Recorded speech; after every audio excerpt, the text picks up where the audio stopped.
I had a bad feeling about her leaving, especially like around like almost 11 o'clock at night and going with somebody that I don't trust. We've had a team. There's 7 homicides in St. Joe within the past year. Yeah. At least that you found a body for. Well, who said anything about a homicide? So you're that guy. I like that. You'll just see images of yourself stabbing someone or something like it's a memory, but you didn't do it. No, I want to know the whole story. That's what I want to know. Are you scared right now? Mm-mm. I would be. The terror begins in St. Joseph, Missouri, when a chilling discovery is made in a local park. A young woman has been stripped, stabbed, and left in the woods. But who is she? Police must answer that question and sort through a sea of suspicious characters to find her killer.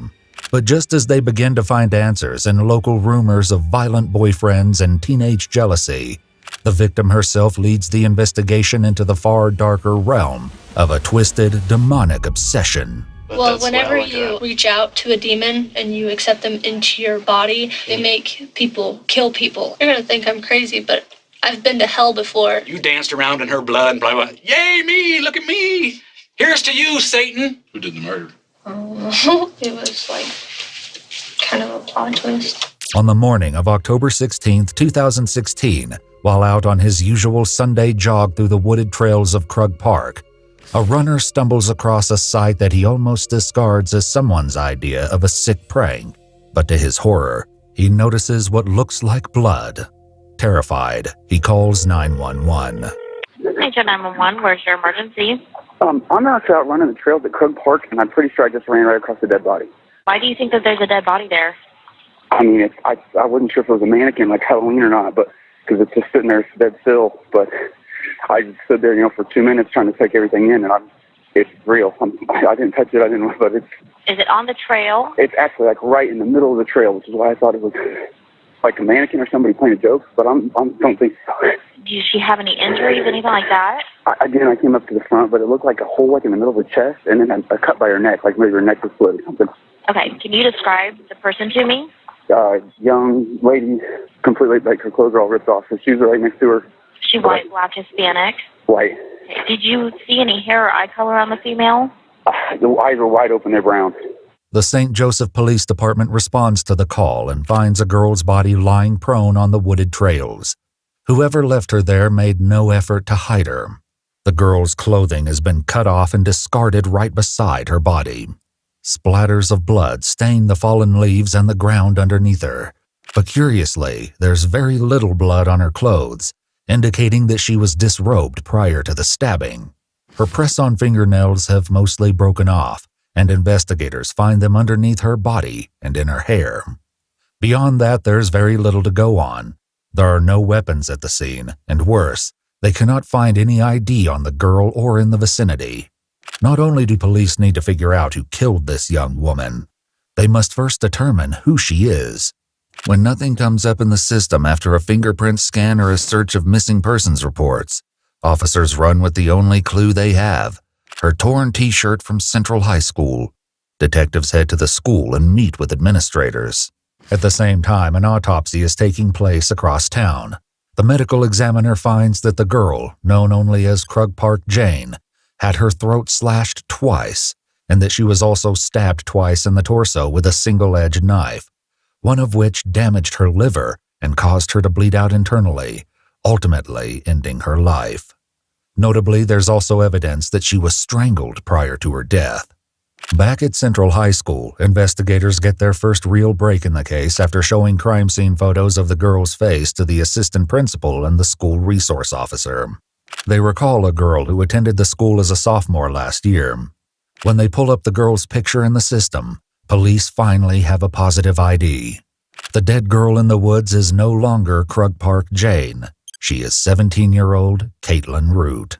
While police don't immediately release her name to the media, it isn't long before the town of St. Joseph lights up with information about the killing, and a whole host of peculiar suspects come out of the woodwork.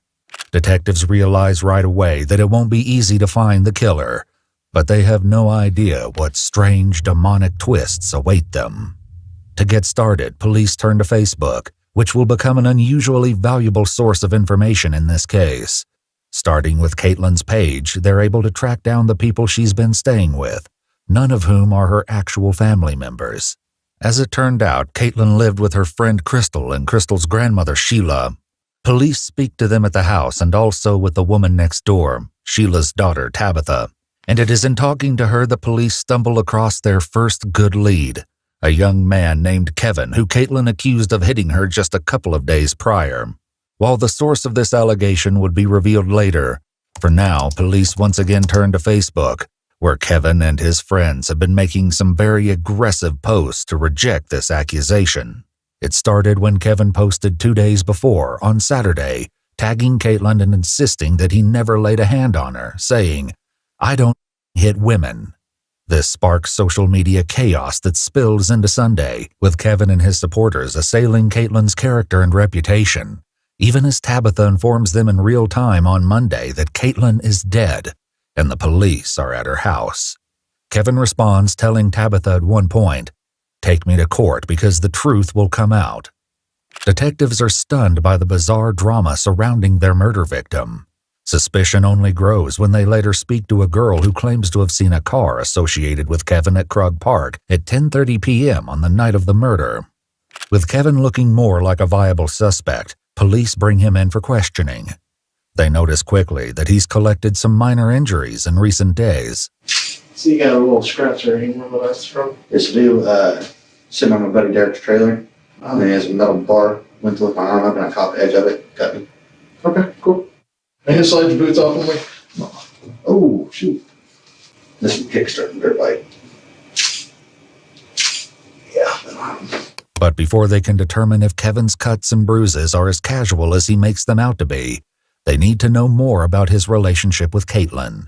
He tells them he's only hung out with her a couple of times, the latest of which was Thursday, 2 days before her murder.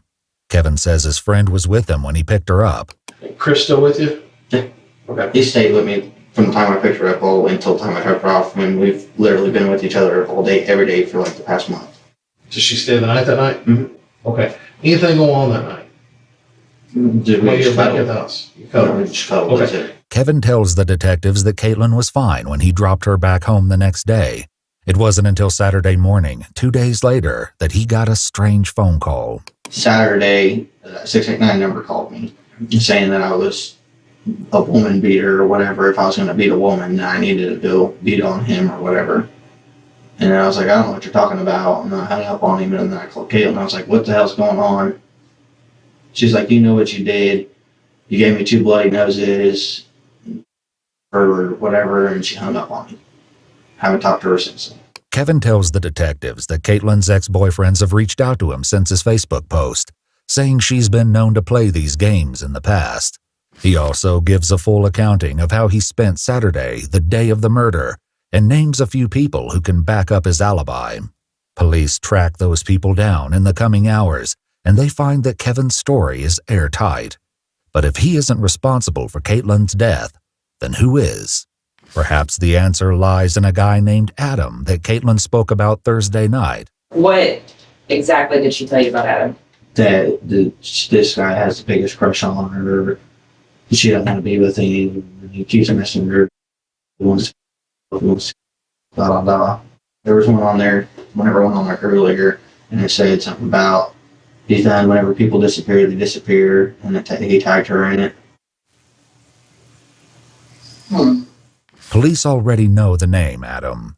He was one of the last people to see Kaitlyn alive.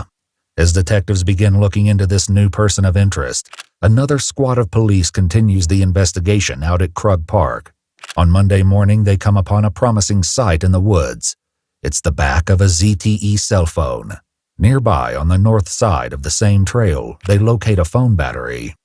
Unfortunately, the search for the main part of the phone, the part that could give them valuable insight into what Kaitlyn was doing the night she was killed and who she might have been with, concludes without success. For the moment, it looks like another dead end without answers, but before the week is through, it will provide their biggest lead yet. In the meantime, perhaps an inquiry into Adam can shed some light. Police hear that Kaitlyn was apparently with Adam at a party Saturday night, the very night she was killed. According to the story, Kaitlyn left the party with Adam and 2 other guys. Their destination, Krug Park. After parking the car, Adam and Kaitlyn walked off into the woods together. Not long after, only Adam returned, telling the other two that she'd gone off by herself. As with Kevin, Adam reportedly made some Facebook posts that alarmed some of those following his feed. In one, he allegedly wrote, he wished he would have never have done that. But police can't go on rumors and teenage gossip. They need the facts. They bring Adam down to the station for questioning, hoping that something about his story will shed light on this mysterious tragedy. Let me ask you this, and you might be pissed off at me for asking this, but I gotta ask it. Go ahead. Do you have anything to do with anything that happened to Kaitlyn? No, I did not. You understand what I gotta ask? Yes. Adam tells the police he was hanging out at Kaitlyn's house on Saturday night, but it wasn't long before she became distracted. What's the relationship between her and Amanda? As far as I know, they're just friends. And that's Amanda? Yeah. Okay. Have they had any trouble with each other before, or? No, but I've had my doubts about Amanda, and I don't really trust her. So basically, yeah, they were texting on Facebook, and then about 20 minutes after we got back from meeting up with Tab, that's whenever she was like, I gotta hurry up and get down here. She's about to pull up and everything. I'm like, oh, you should not go. Did she say what she was gonna go do? Yeah, she said that they were gonna go sit at Hyde Park, and they were gonna basically be hanging out and everything else. Just basically doing girl stuff. So let's back up just a little bit. What made you feel like she shouldn't go? I mean, what instinct was it? Was it because you don't like that, or was it? I had a bad feeling about her leaving, especially like around like almost 11 o'clock at night and going with somebody that I don't trust. She didn't listen. She went down to the corner on 15th and Olive, got into a car that I couldn't even actually recognize. It looked like a SUV, and it's the last I heard from her. The others at the house that night back up Adam's story, including the detail that matters the most, that she was messaging Amanda and making plans to meet up with her. The investigators know who they must talk to next. What do you think happened? Personally, I believe that Amanda had some sort of hand in it. This is a name police have come across before. Kaitlyn's dad, when asked who she was friends with, immediately came up with two names. Amanda was one of them. Despite this, it doesn't seem that she and Kaitlyn were especially close. Indeed, it didn't strike Tabitha as odd that Amanda would pick her up at the corner instead of coming to the house. She tells police that Amanda's lifestyle and attitude have led the others at the house to dislike her. Kaitlyn's friend Crystal also backs Adam up, telling police that Kaitlyn left with Amanda that fateful night. If Amanda isn't responsible for killing Kaitlyn Root, maybe she can help identify who is. They arrest her on an outstanding and unrelated warrant and bring her to the interrogation room to see what she knows about Kaitlyn's final hours. A girl by the name of Kaitlyn Root. Yes. How do you know her? Do I have to say all this? Well, I'm just asking questions. I'm just curious. How do you know her? Well, she's your best friend. Oh, she's your best friend? It's Tippy. I don't hang out with her anymore. Can I ask what this is about? I'm asking about Kaitlyn. Okay, so why? Well, she's missing. What? She's missing. Yeah. When did she go missing? The other day. I'm not quite sure what day. When's the last time you saw her? Oh, I just seen her. I went to I don't know what day it was, but it was like some day last week. Like how many? Like a whole week ago? I wouldn't say, I don't know. I went to the people that she was living with, and I asked for a ride. Amanda seems confused as to why her name would have come up in this investigation, and she walks the detectives through her movements on Saturday, none of which had anything to do with Kaitlyn. When the detective presses her, her confusion turns to irritation. Somebody said that you guys talked the other day on Facebook. Is that not true? That's not true. I don't talk to Kaitlyn on Facebook. Or Messenger or something Nothing like that. like that. I don't even have her number. It's been changed to, and I know her. But you don't need a number. Like, I can get on my Facebook and show you. If, you know what I'm saying? How many Facebook accounts do you have? One, Amanda Bennett. Detective Ogdell uses the opportunity to look Amanda up on Facebook, but he scrolls for a long time before realizing that many people use the screen name Amanda Panda on the site. Interestingly, though, he only mentions one out loud. Amanda Panda Dowell? No. The detective keeps scrolling without a second thought, having no way of knowing that the individual behind that particular Facebook account will soon become one of the most important pieces of this twisted puzzle. I just feel like there's something you're just not quite telling me. There's no, I mean, I promise you I'm not keeping anything from you. I'll be honest, we talked with somebody, said that you were with her Saturday night. Are you serious? Yeah. As the detectives keep pressing Amanda, her irritation grows, and she urges them to run her story by her house manager. You can actually, I wish you call Tina right now, please, if you would. Because she can verify this right now, right here, right now. 10 o'clock that night, I was up in my room. Loud music and all. The detectives ask her to speak once more about the last time she saw Kaitlyn, but Amanda's patience is wearing thin. I have not seen Kaitlyn since, well, it was a hey thing. Hi, see you later. I asked her to ask Crystal to come here because I asked Crystal's there because Crystal is the one that lives there. Her grandmother, I asked her with her grandmother. I asked Crystal if there's anybody in there that would give me a ride, for me and my boyfriend a ride for $5. We gave them the $5 when they walked out and we got in the van. Does it make sense? I try to repeat myself. I understand. No, I want to know the whole story. That's what I want to know. That's exactly what I want to know because I'm telling you guys what I did Saturday night at 10 o'clock p.m. Well, I'm telling you that people are telling me you're the last person that... Well, that's hilarious. Call Tina, please. 8167. We're working on that. When? Because I want to hear her tell y'all. The detectives speak with Tina, Amanda's house manager, and she confirms that Amanda was home that night. It's another dead end in the investigation, but not the end of the road.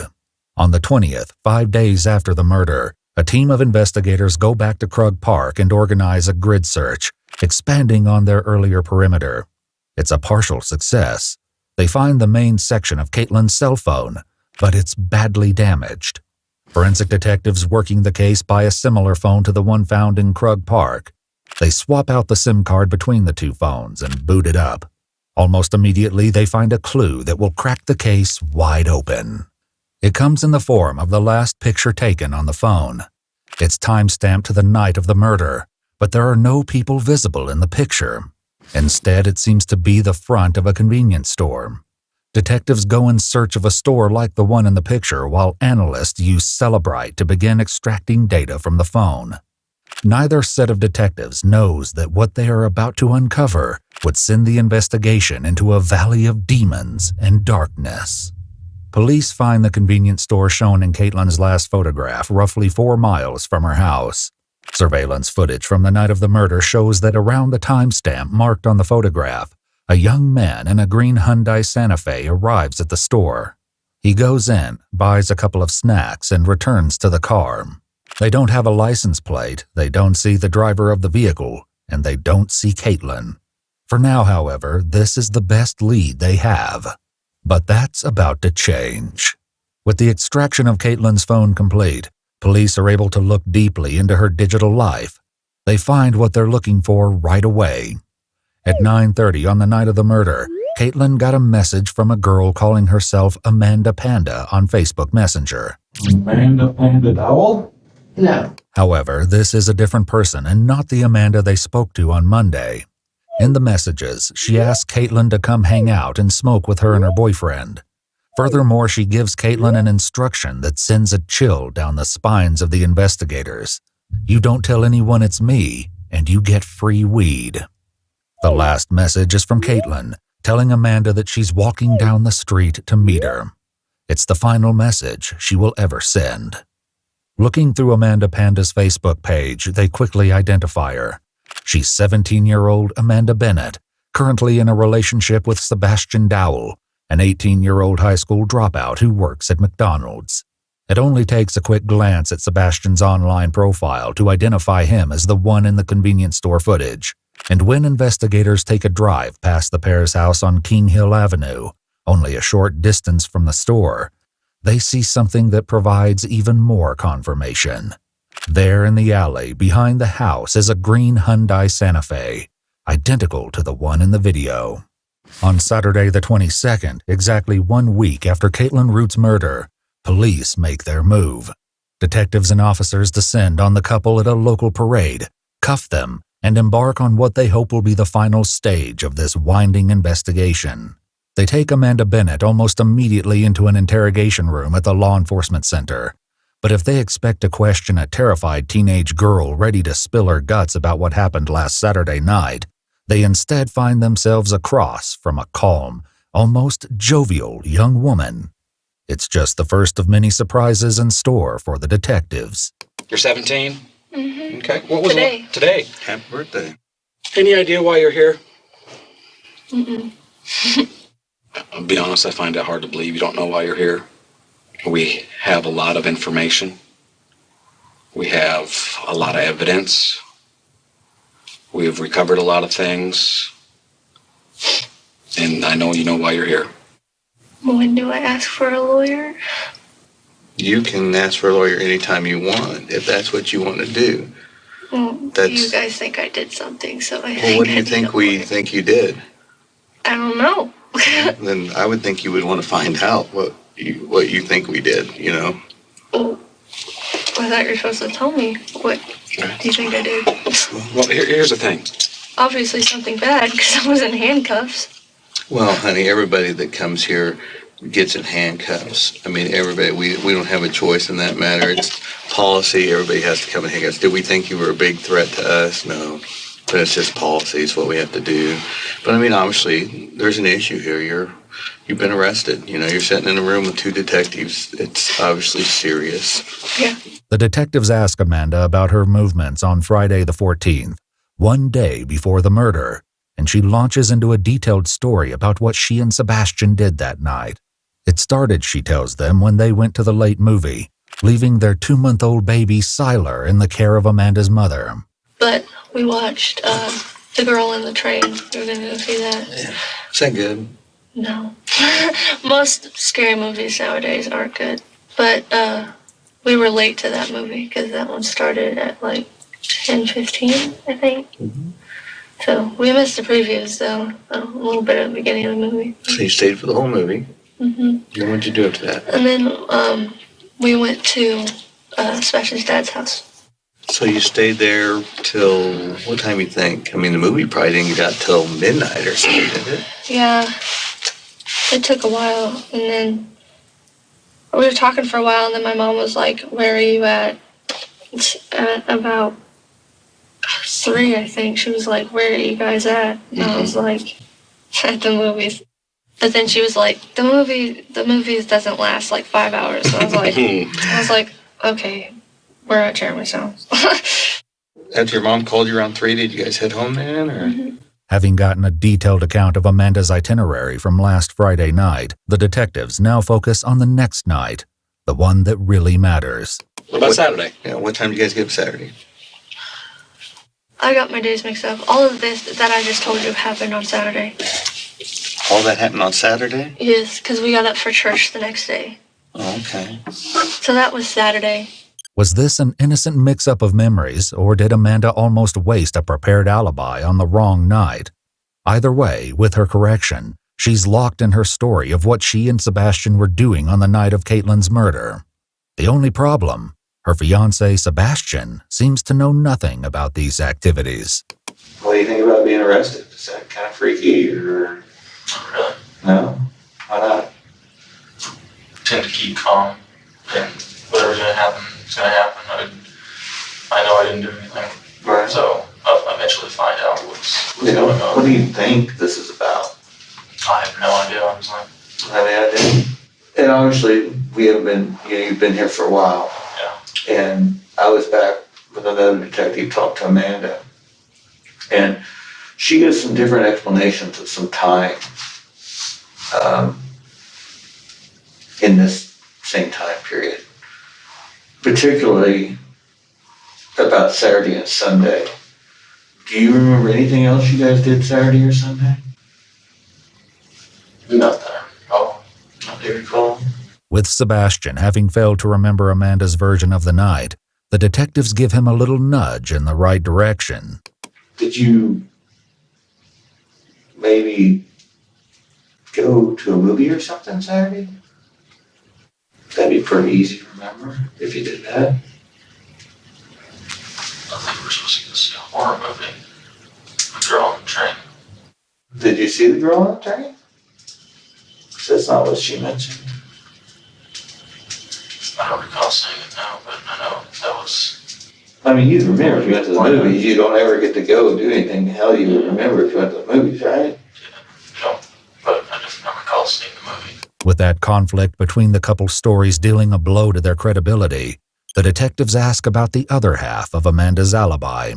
And you didn't go see your dad Saturday either, then? We were supposed to, but something about my stepmother trying to take my three little sisters, and she's not exactly the most stable person. So did you go or did you not go? I don't think he answered the phone when we were supposed to go there. So why would she say you went and saw this movie and went and saw your mom and dad? It's my bad phone. As Sebastian processes the gulf between his recollection of Saturday night and his girlfriend's account, the detective notices something striking. So what happened to your arm here? You had some spots on your arm. We have a cat. There's a kid. He likes to play. This looks like it's shaved or something. Oh, yeah. When I sharpened my knives, I don't really know exactly how well I sharpen. So I just, So you're a knife guy? I like knives. I collect them. See? How many you got? Quite a few. About this, at least, Sebastian is being honest. In their search of the couple's home, police find a slew of knives in various shapes and sizes. The question is whether any of them are stained with the blood of Kaitlyn Root. Sensing perhaps that there is a dynamic between Amanda and Sebastian that could help them get closer to the truth, the detectives ask him about their roles in the relationship. So who's the domineering one in the house?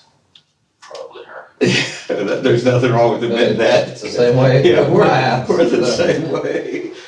So she doesn't smoke any weed at all, or she does once in a while, but does she like it? Do you smoke weed? I only do it if she says I can. Right. You already knew that, though. I'm not telling you anything you didn't know. It's alright. Amanda and Sebastian may have different stories about what happened last Saturday night, but when it comes to the question of who holds the power in the household, they are in lockstep. Does he stay anywhere else now, even occasionally? Every night at you? Mm-hmm. Got a thumb on that, right? Make sure he's where he's supposed to be. Yep. He's pretty. You gotta keep a lock on that. You guys don't run around with anybody. You don't hang out with anybody. It's No. just you two. We're always home. Love, exciting and new. No, we just don't have friends. We don't have any. Sebastian didn't have any friends? Well, he did, but they were all female, so. Oh, enough of that. That's because he's that ain't pretty. Gonna happen. Yeah. That's because he's pretty. And That ain't gonna happen. Amanda See, says I the one started out as a friend also, so. Oh, so you know how it you know works, how right? that works, don't you? When the detectives ask Sebastian about how she views outside threats to their relationship, he agrees that Amanda runs a tight ship. She a jealous woman?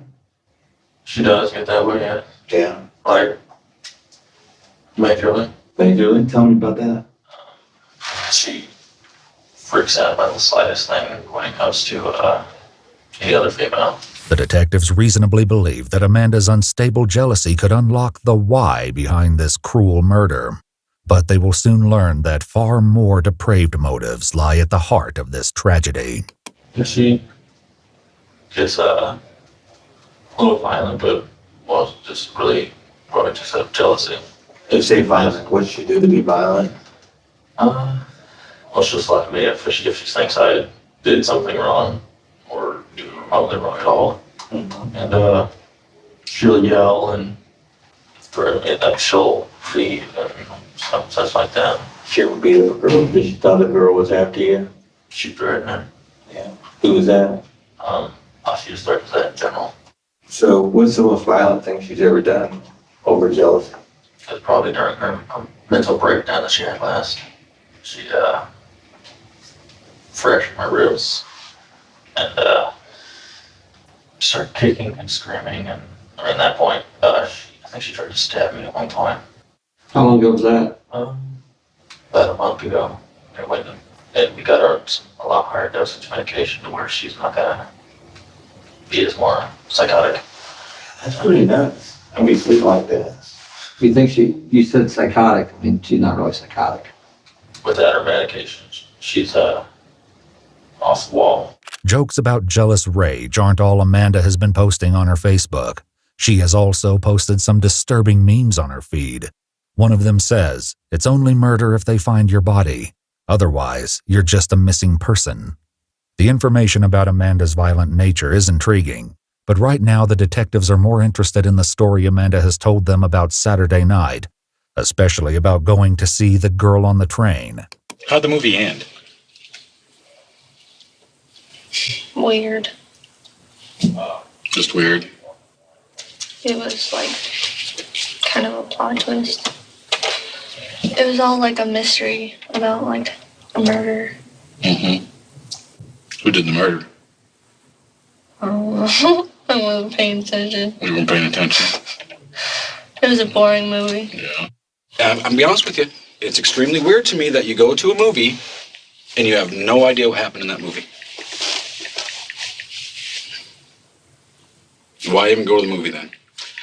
So you're not at the house? I've got a guy going out to the theater to get the video from last Saturday night. Right now, he's on his way out there. The movie started at 10:10, and you were a little late, you said, right? So you got there after the previews. So I'll say around 10:30 probably. Would that be a safe guess? I guess so. Okay. So they're definitely going to find you on that video, right? But if Amanda sounds less than confident, perhaps there's a good reason. Investigators have already looked at the theater surveillance footage, and there's no hint of Amanda or Sebastian in the video. Mainly the thing that I have an issue with right now is Saturday at the movies. Because we could find no evidence of you guys being at the movies. And we pretty well already knew that before we even got down that road. Why would you tell me that you were at the movies when you weren't at the movies? We were at the movies. At the late movie, which started at 10:10, of Girl on the Train. Mm-hmm. And nowhere else. Mm-hmm. Then why, are you guys like invisible or something? Or, why won't you be on the video? You're not there. I don't know.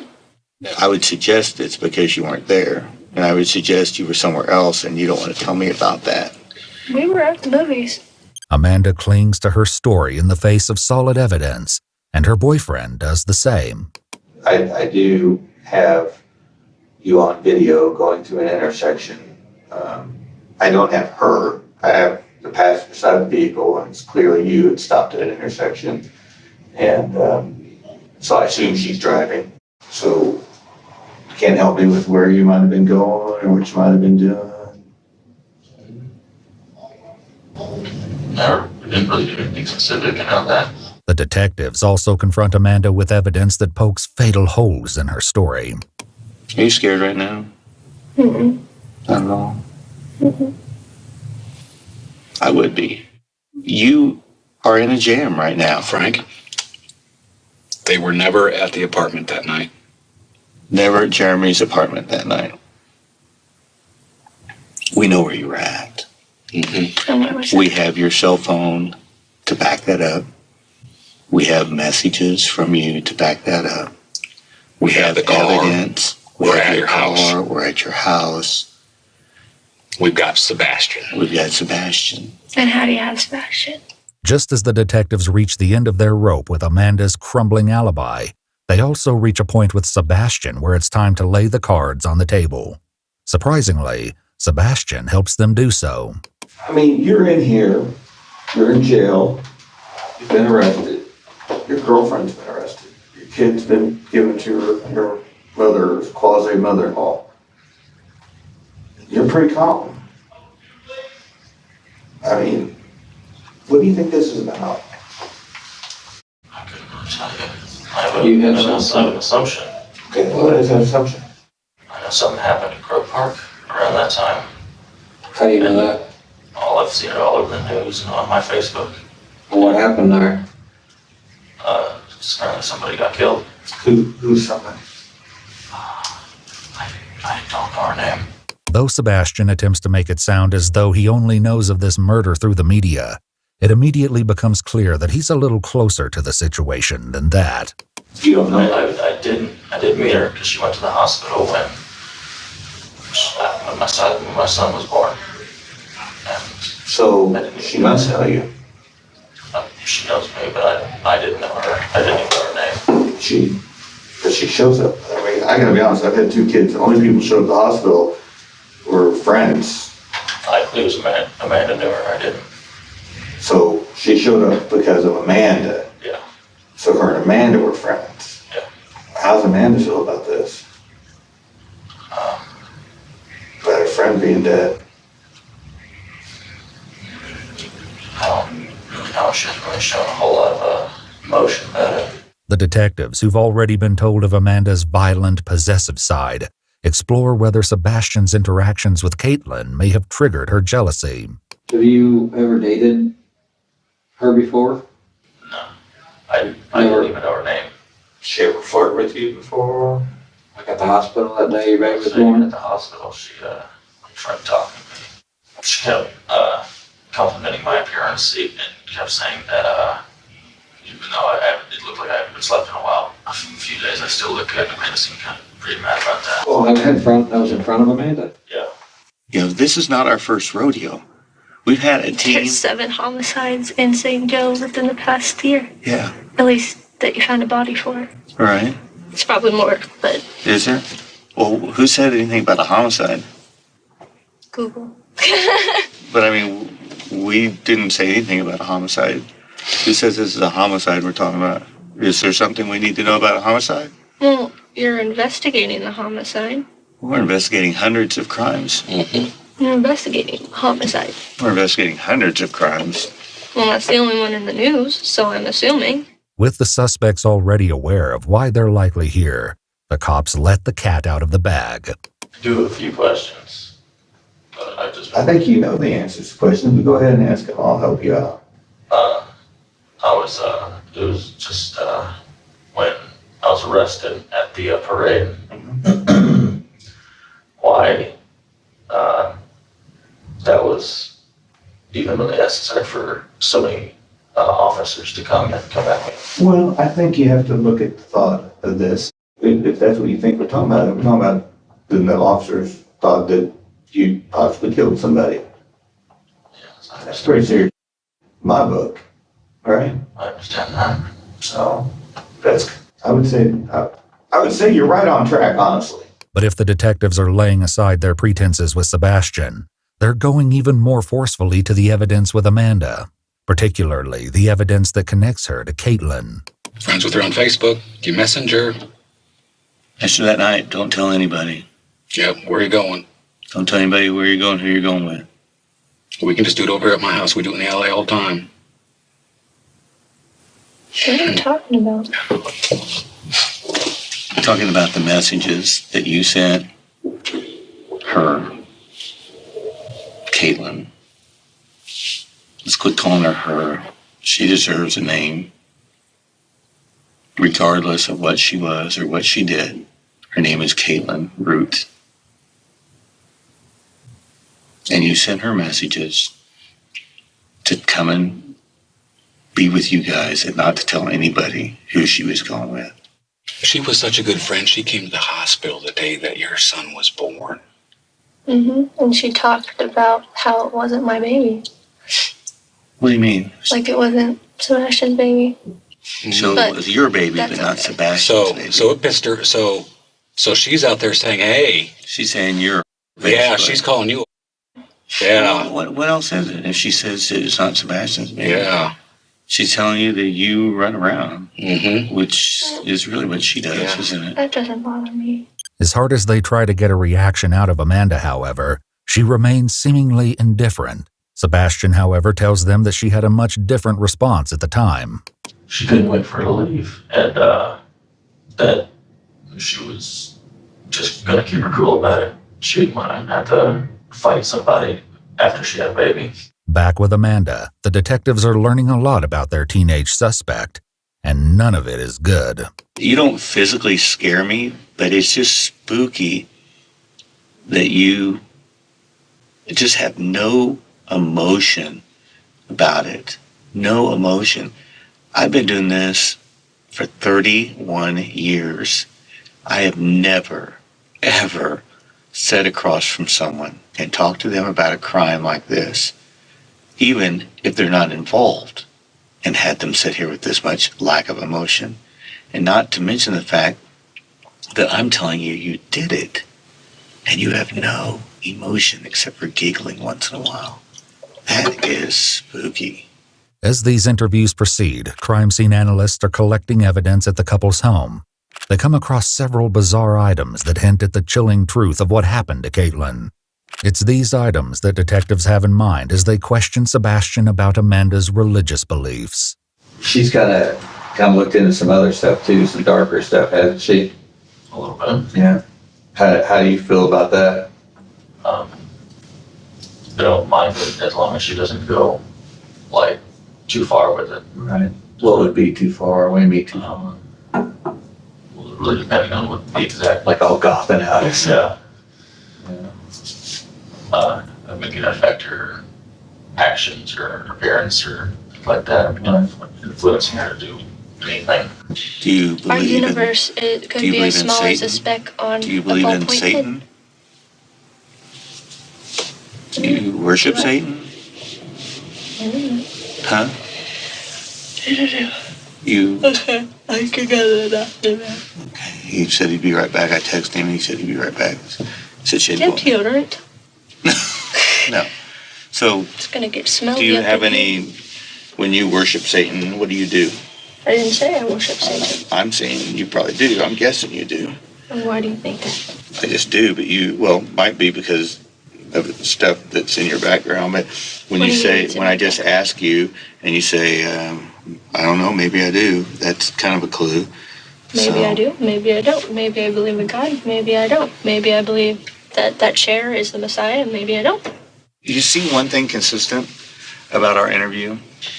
That whenever I back you into a corner about something you're uncomfortable about or about the truth, that you find something else to talk about. You think you're smarter than anybody else. I think No, I is probably what it sound is. like No, you sound like a person who is scrambling to do anything to avoid the truth. Detective Till's assessment isn't based solely on their latest exchange. Throughout the interview, Amanda has diverted the conversation into a number of blind alleys, many of them quite silly. Well, I can't birthday. guarantee anything at this point. So, I mean, I could get a cupcake or something. when you do smoke weed, where do you get it from? Do you get it from here, or who do you get your weed from? He's a hamster. He's a hamster. Okay. They should let you have pets in jail. But then that'd be a bad idea, though, because then they would probably die. And it's not long before Amanda tosses out her most outrageous suggestion yet. There's only two people that were there, you and Sebastian. So you're telling me he did it all? He didn't do anything. Then who did then? A bear? You know what I'm beginning to think? What I'm beginning to think is you are a very cold, hard person. Do I get to go to the doctor? In a minute. She had to go back into dispatch. Hey, I'm beginning to think you're a very cold, hard person. That you can sit here and have no emotion and make funnies about all this stuff to say maybe she was killed by a bear. Well, I don't know what she was Oh, you know killed by. exactly what she was killed by. With this statement, the interrogation takes a turn, and the detectives run out of patience. Less than a week ago, you killed somebody. And you don't care. You probably went home and had a great time. Oh, wasn't that fun? Wasn't that great? I can't wait to do it again. Maybe we should do it to Siler. Yeah. Yeah, maybe we should do it to Siler. What we did to her, maybe we should do that to Siler. You're sick. You're sick. I've never killed anyone. Neither have I. You're a liar. You're evil, evil, evil, soulless, heartless people who like to kill and get off on it.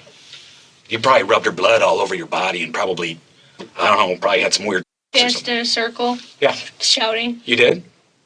Is that what you think? Yeah, that's what I think. Because you don't... So what happened then?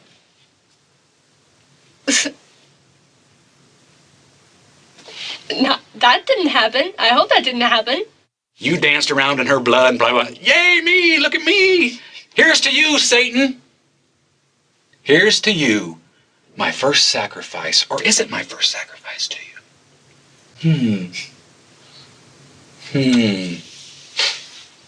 You know what? This one doesn't work. How about a baby? Let's sacrifice our baby. Baby souls are worthless. So, a teenage soul's worth more than a baby soul? A horse? Somebody, a bad girl soul is worth more than a pure, innocent baby? Really? So was her soul worthless? I don't know. You told me a baby soul is worthless, so when does a soul become worthful? You yourself look it up. I'm not looking it up. You've looked it up. So when is a soul worth something? I didn't look anything up. Well, then how you know a baby soul is worthless? Amanda's remark hints at something lurking beneath her typical teenage facade, but we will soon see that it merely scratches the surface of her chilling beliefs. On this day, however, Detective Ogdell has heard enough. How we doing? She's a liar. 2 things I know about this. I'll let you talk to her for a moment about what you're going to talk to her about. But 2 things I know for sure, Josh. Okay? You know, of course, her son's name is Siler, who she doesn't care about. Okay. Boyfriend's name is Sebastian. There's 2 things I know about her. She is a killer, and she's a liar. Well, okay. The new detective may seem like a friendly alternative at first, but once he introduces himself as a computer forensics investigator, Amanda seems to understand that he's not come to deliver any good news. And so let me tell you what happens with a cell phone and today's smartphones is that they automatically connect to Wi-Fi locations. And so what happens with a smartphone is that it stores that location that it tried to connect to. And so when I look at your phone and when I looked at Sebastian's phone and when I looked at Kaitlyn's phone, what do you think that those phones had in common? Locations. You're right. The detective lets her know as plainly as possible that the phone data leaves no room for her to be innocent. The question is not whether you did it. It's why. For what purpose? And that's a question, an answer that only you can provide. Was it sport? Was it fun? Was it just to do something? Or was it more than that? Was it this bond that you and Sebastian now share? What was it? I have no answers for that. I need to talk to a lawyer. It's probably a good idea. Good luck to you. Sebastian also withers under scrutiny and asks for a lawyer. But while this seems to mark the end of their cooperation, these suspects have only just begun to reveal the depths of their madness. Almost as a preview, Sebastian ends the first interview with a single, highly suspicious remark. We need to understand why this happened. What happened? What did this girl do? Did she come on to you? Did she assault Amanda? What happened that got to this point? Not quite. The reasoning behind why it was her specifically. I didn't ask, but I'd like to see a lawyer, not for any reason for guilt, but I'd like to discuss something with a lawyer. It's absolutely your right to do that. With Amanda having also exercised her right to counsel, the detectives exit, leaving her alone in the interrogation room with a cop whose only job for the time being appears to be babysitting her.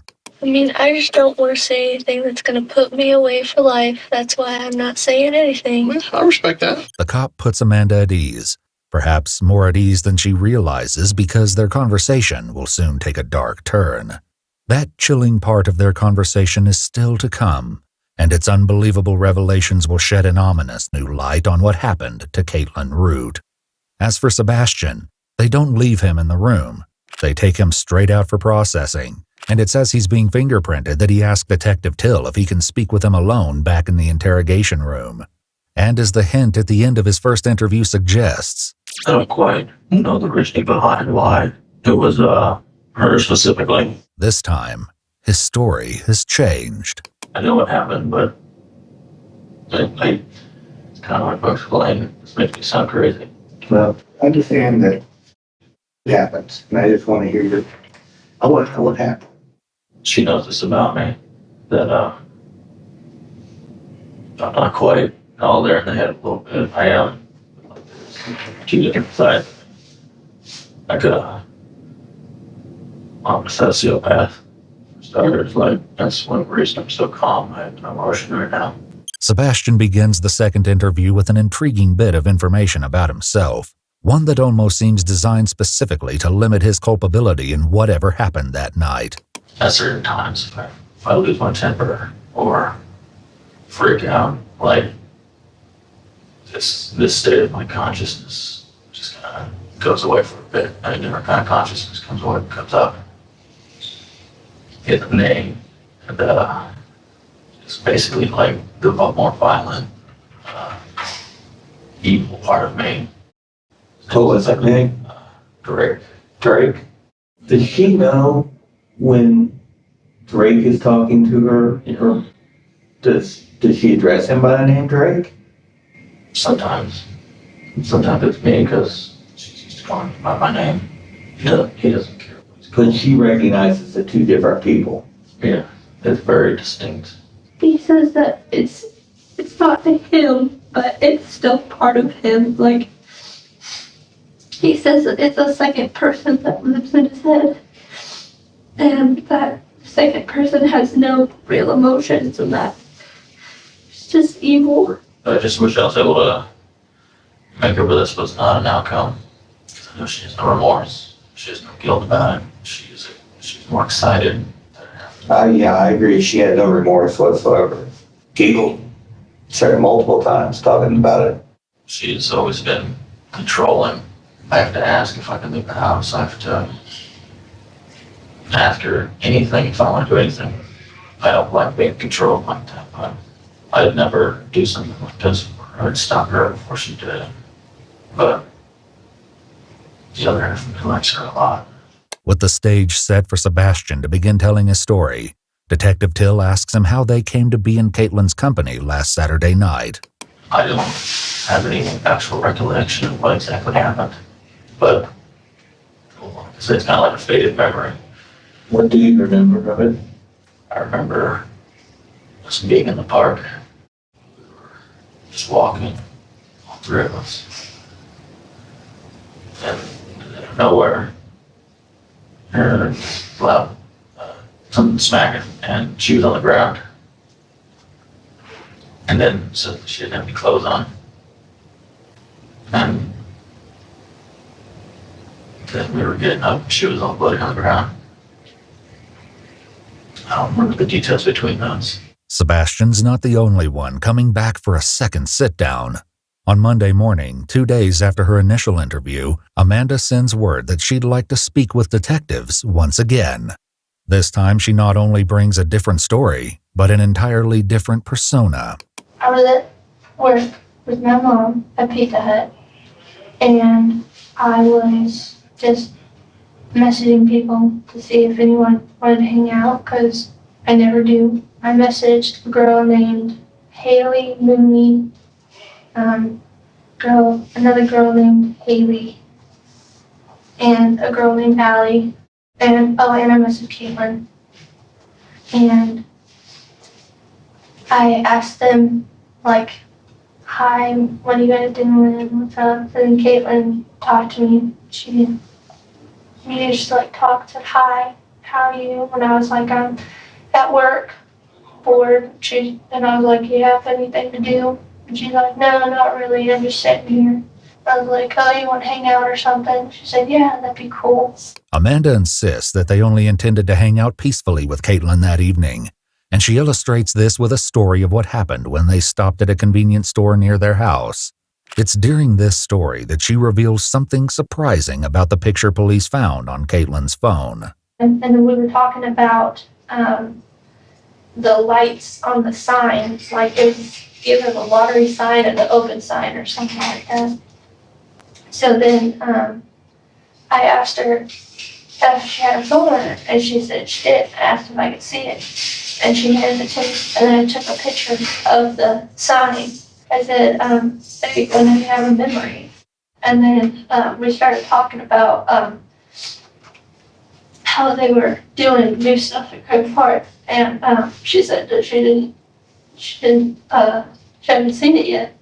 I told her that I didn't see it either, and then Sasha was like, well, you want to go check it out? And she's like, yeah. Amanda tells them that they spent quite a while at the park walking around before finally resting at the top of a hill. And this is where her story takes a turn. Then Sebastian sat down next to me, and he said, you're probably not going to believe me because it sounds crazy, but I'll explain what he's talking about later. If you remind me, I'll tell you. But he said that they wanted her for a sacrifice. They wanted her specifically, and that she fit the criteria, and that they wanted her. I told him that we were having fun with her, and that she was becoming my friend, and that I didn't want it to be her. Like, she was bleeding, so Sebastian pulled me aside and handed me a stick and said, hit her, you need to hit her. And I told him I didn't want to, and he said, hit her now. So I hit her with a stick. And she said, ow, what was that for? So I know I didn't hit her very hard. And Sebastian ran past me and knocked her to the ground. And started choking her. How was he choking her?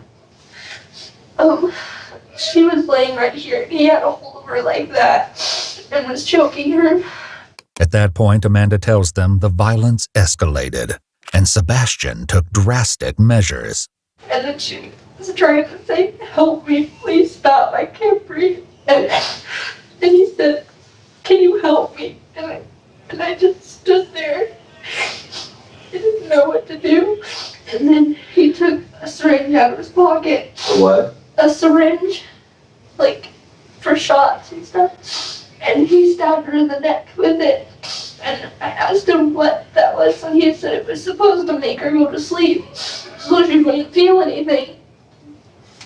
And then after a while, she stopped moving. And then he said the clothes had to come off because they wouldn't accept it if she had clothes on. So then he cut her clothes off. Amanda doesn't reveal quite yet what she means by they, but she's finally acknowledged at least being there during these moments of unrestrained brutality. Back with Sebastian, the detective asks him about the weapons they brought to the park. What did that knife look like? The knife That you would usually carry on your side? pretty sure the Winchester. The Winchester? Like a kind of a rose-colored handle on it? Reddish wood? Yeah, and like a hole at the bottom you keep like tied to a rope or something. Mm-hmm. And that was the knife. It had bones all over it. Sebastian's account of that evening may be conveniently sparse, but his recollection of the knives resonates with what police found at their house. Blood is detected on both knives, and the DNA profile matches with Kaitlyn Root. And then he handed me a knife and said to stab her. I told him that I couldn't, and he said we have to do it now. Because we can't go back now, because if we do, then we're going to jail. So he took it back and he stabbed her in the chest. Did both of you partake in stabbing her and cutting her, or just you, or just Amanda? I think I was holding her. Holding her down so Amanda could do what needed to be done?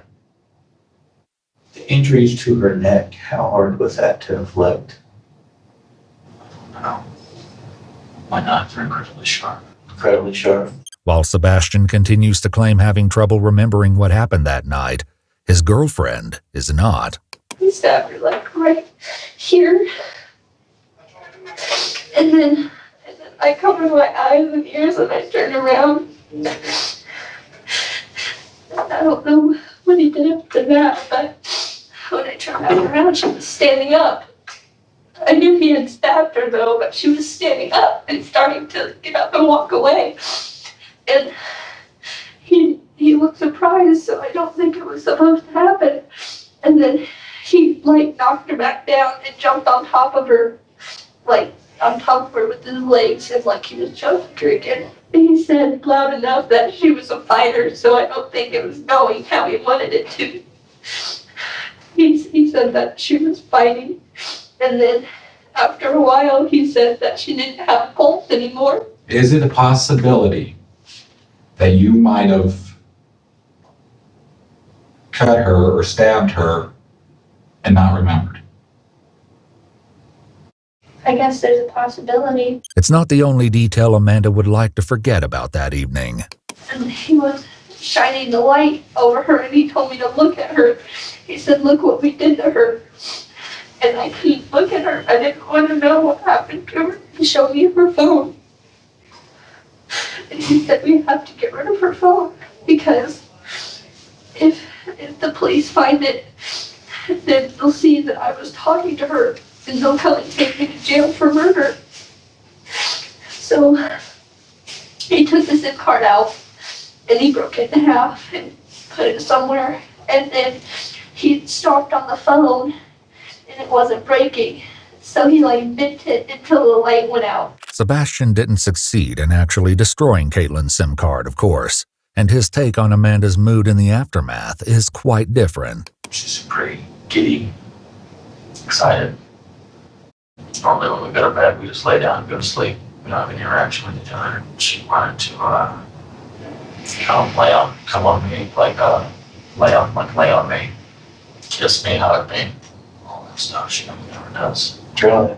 According to Amanda, however, Sebastian was occupied with more sinister matters, having brought home a souvenir from the crime scene. He reached in the purse, and the first thing he pulled out was a bottle that was like this big, and it had blood in it. And he was looking at it, and he held it up to the light, and he told me that it didn't look normal, that blood shouldn't look like that. And then he said that he was going to go downstairs, and he was going to make more of the stuff that he put into her neck, because he made it out of something. I don't know if he put it in. And I'm pretty sure you guys found it, but the vials that was like, had numbers on it, that was on the bedside table. That's what he made that night. Police find a bottle matching that description at their home, though it's not clear from the report what, if anything, they found inside. In a later interview with the detectives, Sebastian talks about the contents in the bottle. It was just stuff that I was just mixing together. What is it exactly? Alcohol, like the rubbing alcohol. Uh-huh. And that's pretty much all it was. That's not the only disparity in their accounts, as both of them seem willing to throw the other under the bus. Sebastian tells detectives about something else that ties Amanda to the murder, and they soon confront her about it. Purple rubber gloves that you wore up there when you guys killed Kaitlyn. I didn't have gloves on. They've sent it off for DNA, and he told me that day that you had on rubber gloves to keep from getting bloody, and that you threw them in the kitchen trash. I didn't have any gloves on. While Amanda remains resistant to the notion that she had any direct participation in the murder, Sebastian's story, as usual, is a little different. Amanda, she did stab her, but I don't think it wasn't successful. She said she couldn't do it. She tried, but she wasn't able to actually stab her. It wouldn't go through her skin. In his previous interview with the detectives, Sebastian had informed them how Amanda's behavior in the following days was deeply concerning. She wants to go to the candlelight or the funeral. I told her she probably shouldn't do that. Did she go to the candlelight? We both worked all the nights, every time for the funeral or candlelight. Why did she say she wanted to go? Was that exciting to her too? Yeah, she said she wanted to buy a T-shirt with Kaitlyn's name on it and such. Want to buy a t-shirt with Kaitlyn's name on it? Yeah, the t-shirts that they're selling were, said she wanted to buy one of those. While the detectives are intrigued by Sebastian's picture of his girlfriend as a cold, calculating monster, they're also focused on getting to the reasons behind this senseless murder. And they will soon get more than they bargained for. I can't say I have any remorse for it, which I regret saying. You regret it, but you don't really have any remorse over it. But you know that you coming, being honest about it, though, is a big step. I don't really care much for life, but I know it shouldn't be taken in vain. With this half-hearted step towards morality on Sebastian's part, the detectives try to figure out how much truth there is to this supposed alternate personality living in his mind. He talks to me like here now. What's he telling you right now? He's just laughing at me. Why? Because he thinks it's funny. He thinks it's pathetic that I'm here even. Just as he blames Drake for whatever involvement he might have had in the murder of Kaitlyn Root, Sebastian also blames him for steering Amanda down a dark path in the preceding months. Finally, officers are getting a hint at a motive, strange as it is. She might be able to control other people, manipulate them, able to be more beyond this world. The other consciousness I have knows about that. Because I know it influenced her. So what exactly did Drake tell her? That there are certain demons that would take deals that would do things for her in place of a soul or some sort of like that. All she had to do is take the life and give the soul.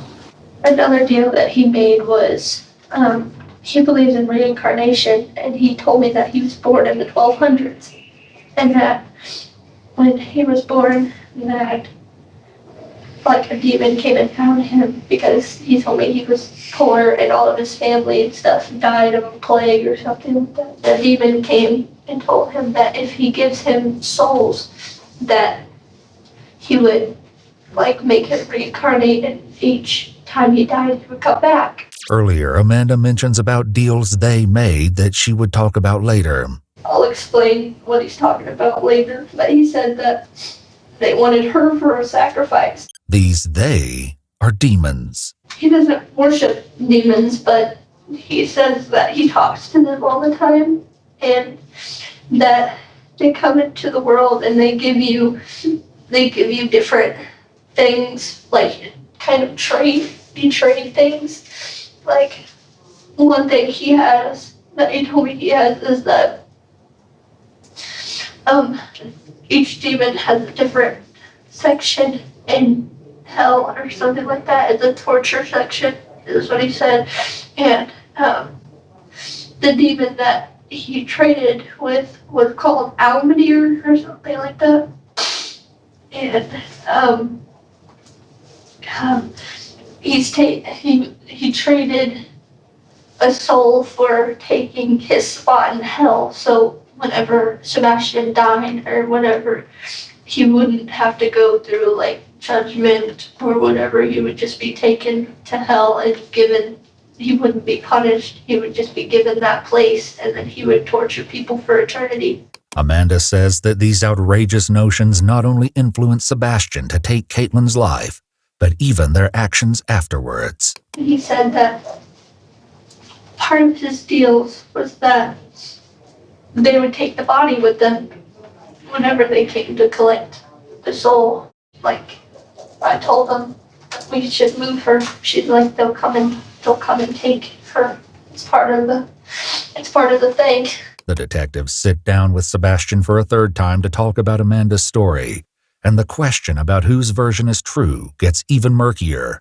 Who was steering this demonic, murderous ship? She told me that you said you were born in the 1200s and you'd been reincarnated several times, and that you'd been killed a couple times. You had the Black Plague, and that you'd made several deals with this demon to keep going. It's pretty out there. Well, it's all kind of out there. Yeah, but this is It's new information to me.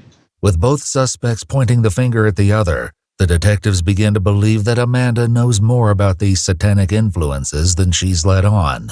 You remember also when we asked you about sacrificing Siler, and you said wouldn't do that because baby souls have no value? Do you remember telling us that? I mean, that doesn't sound like somebody that Has no idea what's going on. has no idea. I mean, you clearly know the baby soul in this demonic world that we're talking about have no value. You know, you know this. It isn't just that one remark that has the detectives doubting Amanda's innocence when it comes to these matters. After her initial interrogation, as she was waiting to be transported to juvenile detention, she had much to say about the realm of the unholy, and none of it sounded like secondhand information. You're gonna think I'm crazy, but I've been to hell before, so once you cross over that border, you can see everything from a spiritual point of view. Hell is way more complex than what everyone says. Like, there's no fire, for one. There's no fire.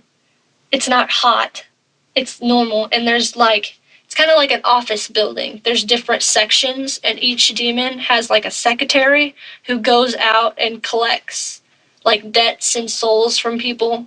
I can manipulate like fire. Like, I can make, like I made a lighter explode one time and stuff. Like, I can manipulate it. I can make it go in different spots and stuff like that. Whenever you reach out to a demon and you accept them, like if you do a possession and you accept them into your body, you can't ever get rid of them again. They have a connection and a tie to you. Where they want you, they will find you, and they will put thoughts in your head to make you go somewhere and do something and make it think that it's your idea. Like, say, like there are some people, like they make people kill people. Like, you'll just see images of yourself stabbing someone or something, like it's a memory, but you didn't do it. Like, I was born in the 1200s. That's my actual birth time. I don't remember the day. One of my things was I get my memories from each life. I take the secretary spot, and in exchange, they give me my memories. What you can do is you can sacrifice souls to people. Is like, when someone dies or whatever, you give their soul to them. They are getting stuff no matter what, so they don't care what happens to you. Like, if you get arrested for, like, killing and murdering, they're not going to stop that. You're going to spend your time in jail. Does that make sense? Which is bullcrap, because they should help you and stuff like that. But they don't. All told, Amanda discussed her adventures in demonology for nearly 25 uninterrupted minutes before finally bringing it to a close with these apt thoughts. You don't hear about that much unless you actually. Well, it's because most of the time when you talk about it, everyone's like, you're seeing stuff. And call you crazy and you get locked up. Well, that's probably what's going to happen to me. Back with Sebastian, he discloses a chilling detail that adds a twisted new dimension to Amanda's behavior at the scene of the murder. Did she do anything there at the sacrifice of Kaitlyn? Did she pray or speak to her demons? She chanted something. Something Drake wrote down. Do you remember what it was? I don't. That really interests me. But, it's nothing of actual significance, but I can't recall what it said. And then he handed me a paper, and I opened it, and it had a bunch of words on it. It wasn't normal language. I don't know what it said. It said, like, the first word started with an O and was like a monos or something like that. I don't know. And he told me that that's what we had to say. Amanda claims that Sebastian burned the paper when they got home that evening, but police don't have to look hard to find evidence of their satanic beliefs. During a search of their house, they come across a journal filled with writings about the couple's interest in demons. One page is dedicated to a guide on inviting possession. Another advises offering souls and sacrifices to demons. Another chronicles what happened during demonic possession. One page has what appears to be disturbing proverbs, such as, "Bleed for those who only love the taste of your blood." These writings are bizarre, but they don't necessarily tie Amanda to direct involvement in Kaitlyn's murder. However, she soon coughs up a confession that changes things. He told me we didn't want blood on me, so then I had gloves on. And then whenever he said he was going to set the thing on fire, he said to get rid of the gloves and then put them in the trash. You obviously did something because you did have blood on the gloves. I don't remember there being blood on the gloves. With their confessions on the table, Detective Till asks Amanda a simple question. You guys are involved in this. Kaitlyn's dead. What do you think the appropriate punishment would be for you two? Honestly, for me, I was there and I didn't tell anybody anything happened.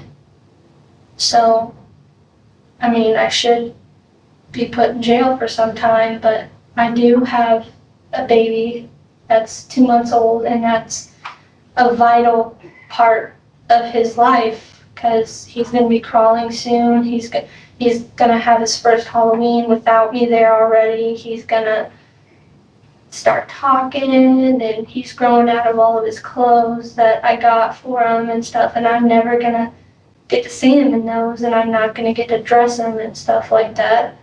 I mean, there's house arrest. However, before the interview concludes, she drops one last bombshell and makes one last attempt to shift the blame. With me saying this, I'm going to jail for the rest of my life. Sebastian said that towards the end of the year, he has to have two sacrifices, or else he gets dragged down to hell and he gets nothing. So he said that he needed to find somebody. So I messaged people that I knew hated themselves and hated their lives and kept telling me and posting on Facebook and stuff that they were miserable and that they didn't want to be here anymore because it made me feel a little bit better. I told him that I found someone that he could use. That he could sacrifice. That he didn't have to go out and just find somebody and kill somebody. I thought he was me.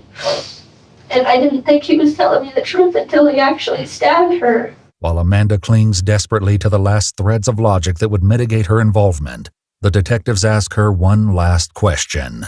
What would you say to Kaitlyn's family? That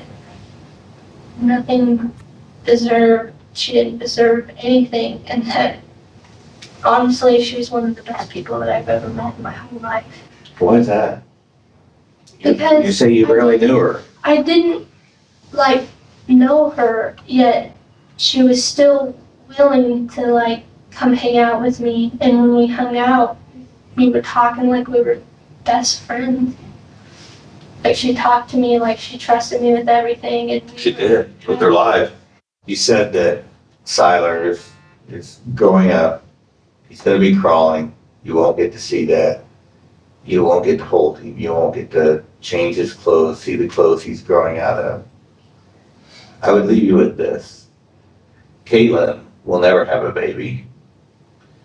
Her parents will never see her get any older. Her friends will never see her grandparents. Chances are you'll probably come out of prison a young woman yet and get to remake the rest of your life for the better, I hope. But Kaitlyn will never have that opportunity. Amanda and Sebastian are charged separately for second-degree murder, charges they both ultimately plead guilty to. According to her cellmates at the Juvenile Detention Center, Amanda freely advertised herself as the Krug Park killer in the months following her arrest, reportedly telling one girl, "I'll do to you what I did to her." In addition to these boasts, she also hatched a plan to get Sebastian a lighter sentence. According to a later interview, Amanda wrote a letter to her boyfriend taking responsibility for the murder and its planning. The idea was that Sebastian would show the letter to his lawyer, but guards confiscated it, and the plan was foiled. The other Amanda that police had brought in for questioning earlier was not involved in Kaitlyn's murder in any way. In May of 2017, approximately 7 months after the senseless killing of Kaitlyn Root, Amanda Bennett and Sebastian Dowell were both sentenced to life in prison. Upon hearing this, Kaitlyn's mother Jamie had only 3 words. It's not enough.